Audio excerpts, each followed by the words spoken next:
AP deputy CM Pawan Kalyan పైన Madras high court criminal case నమోదు చేసింది. ఆయన రీసెంట్గా జూన్ 22న ఆయన తమిళనాడు పర్యటించాడు. తమిళనాడులోని మదురైలో మురుగన్ సంబంధించినటువంటి మురుగన్ సభకు ఆయన హాజరవ్వడం జరిగింది. ఆయన సభకు హాజరయ్యే ముందే మద్రాస్ హైకోర్టు కొన్ని కీలక వ్యాఖ్యలు చేసింది. ఈ మురుగన్ సభలో ఎలాంటి మతపరమైనటువంటి లేదా కులపరమైనటువంటి వ్యాఖ్యలు చేయకూడదు, ముఖ్యంగా రాజకీయంగా మాట్లాడకూడదు, రాజకీయంగా నాయకులు మాట్లాడే రెచ్చగొట్టే సంభాషణ ఉండొద్దు, అలాంటి ప్రసంగాలు స్పీచ్లు ఉండొద్దని చెప్పేసి మద్రాస్ హైకోర్టు ఇప్పటికే ఉత్తర్వులు జారీ చేసినప్పటికీ కూడా పవన్ కళ్యాణ్ మాట్లాడిన మాటలపై సెక్షన్లు కింద నమోదు కేసు అయింది.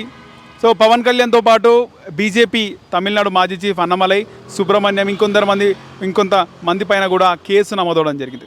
సో పవన్ కళ్యాణ్ మురుగన్ సభకు హాజరై ముఖ్యంగా మతాల మధ్య విద్వేషాలు రెచ్చగొట్టే ప్రసంగాలు చేసినాడు, కులాల మధ్య విద్వేషపూరిత ప్రసంగాలు కూడా చేసినాడు అని చెప్పేసి తెలుస్తుంది. సో పవన్ కళ్యాణ్ మాట్లాడిన మాటలను హైకోర్టు తప్పుపట్టింది. ఆయన పైన క్రిమినల్ కేసు నమోదు చేసింది. బిఎన్ఎస్ యాక్ట్ ప్రకారం ఆయన పైన క్రిమినల్ కేసులు అయితే నమోదు చేయడం జరిగింది. బిఎన్ఎస్ 196(1)(a), అలాగే BNS 299, BNS 302 and BNS 353(1)(b)(2) పైన కేసులు నమోదు చేసింది మద్రాస్ హైకోర్టు. ఇక section 196(1)(a) the code of criminal procedure కింద కేసుని మద్రాస్ హైకోర్టు నమోదు చేసింది. ఆయన పైన వివిధ సెక్షన్ల కింద, బిఎన్ఎస్ సెక్షన్ల కింద కేసుని అయితే నమోదు చేయడం జరిగింది. అయితే ముఖ్యంగా తమిళనాడు రాజకీయాలు మనం చూస్తున్నాం. అక్కడ డిఎంకే పార్టీల మధ్యనే తీవ్ర పోరు ఉంటుంది. రీసెంట్గా హీరో విజయ్ కూడా ఒక పార్టీ పెట్టడం జరిగింది. అయితే అక్కడ ఎక్కడ కూడా హిందుత్వవాదానికి, హిందూకి సంబంధించి ముఖ్యంగా హిందూ సిద్ధాంతాల పరంగా అక్కడ రాజకీయాలకు చోటు ఉండదు. అక్కడ అందరినీ ఈక్వల్గా చూస్తారు. ముఖ్యంగా అక్కడ మతపరమైనటువంటి రాజకీయాలు చేయడానికి ఆస్కారం ఉండదు, ముఖ్యంగా తమిళనాడులో. అలాంటి తమిళనాడులో మతపరమైనటువంటి ఘర్షణలు, ముఖ్యంగా మతపరమైనటువంటి సంభాషణలు, ప్రసంగాలు చేసి ముఖ్యంగా ఇతర పార్టీలకు, ముఖ్యంగా మతాల మధ్యలో లేదా కులాలకు మధ్యలో చిచ్చు పెట్టే ప్రయత్నం చేస్తున్నాడు పవన్ కళ్యాణ్. అక్కడ హాజరైంది మురుగన్ సభకు. మురుగన్కి సంబంధించినటువంటి సంభాషణలు ఉండాలి. మతానికి సంబంధించి, హిందూ మతానికి సంబంధించినటువంటి గొప్పలు చెప్పాలి తప్పితే వేరే వర్గాలు కానీ వేరే పార్టీలు ఈ మతానికి అన్యాయం చేస్తున్నాయి. చరిత్ర చూసుకుంటే అప్పటి నుంచి ఇప్పటి వరకు కూడా హిందూ మతానికి అన్యాయం జరిగింది అనే విధంగా పవన్ కళ్యాణ్ వ్యాఖ్యలు ఉన్నాయని చెప్పేసి ఇప్పటికే మద్రాస్ హైకోర్టు తప్పుపట్టి ఆయన పైన క్రిమినల్ కేసు నమోదు చేయడం జరిగింది. ఆయనతో పాటు బీజేపీ మాజీ చీఫ్ అన్నమలై పైన, ఇతర బీజేపీ ప్రముఖుల పైన కూడా కేసు నమోదైంది. పవన్ కళ్యాణ్ వచ్చే ముందు కూడా సత్యరాజ్ లాంటి సీనియర్ నటులు కూడా వ్యాఖ్యలు చేయడం జరిగింది. బీజేపీలో మత రాజకీయాలకు చోటు లేదు, మత రాజకీయాలకు మేము తావు ఇవ్వము.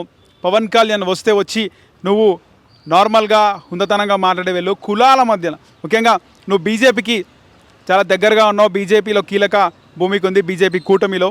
బీజేపీనే మేము ఎక్కడ కూడా ఓపెనింగ్ చేయనివ్వలేదు తమిళనాడులో. అలాంటిది నువ్వు బీజేపీ తరఫున వచ్చి మాట్లాడడానికి సిద్ధంగా ఉన్నావు. దయచేసి హిందూ మతాల మధ్యలో విద్వేషపూరిత ప్రసంగాలు చేయొద్దు అని చెప్పేసి ఆల్రెడీ సత్యరాజ్ కానీ కొంతమంది నాయకులు మాట్లాడడం జరిగింది. గతంలో ఉదయనిధి స్టాలిన్ కూడా కౌంటర్ చేయడం పవన్ కళ్యాణ్కి, రీసెంట్గా విజయ్ కూడా కౌంటర్ చేయడం జరిగింది.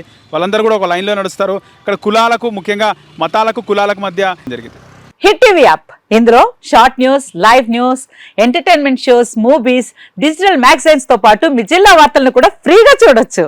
ఇంకెందుకు ఆలస్యం, వెంటనే హిట్ టీవీ యాప్ ని డౌన్లోడ్ చేసుకుని ఫ్రీగా ఎంటర్టైన్మెంట్ పొందండి. Hit TV app, hit TV app, please download hit TV app. Hit TV app ని ఫ్రీగా డౌన్లోడ్ చేసుకుని ఎంజాయ్ చేయండి. మీకు నచ్చిన ఎంటర్టైన్మెంట్ కోసం హిట్ టీవీ యాప్ ని ఫ్రీగా డౌన్లోడ్ చేసుకుని ఎంజాయ్ చేయండి. హిట్ టీవీ యాప్ ని డౌన్లోడ్ చేసుకుని ఆస్వాదించండి, ఆశీర్వదించండి. ఇంతమంది సెలబ్రిటీలు హిట్ టీవీ యాప్ ని డౌన్లోడ్ చేసుకోండి అని చెప్తున్నారంటే ఎంత మంచి యాప్ ఆలోచించండి.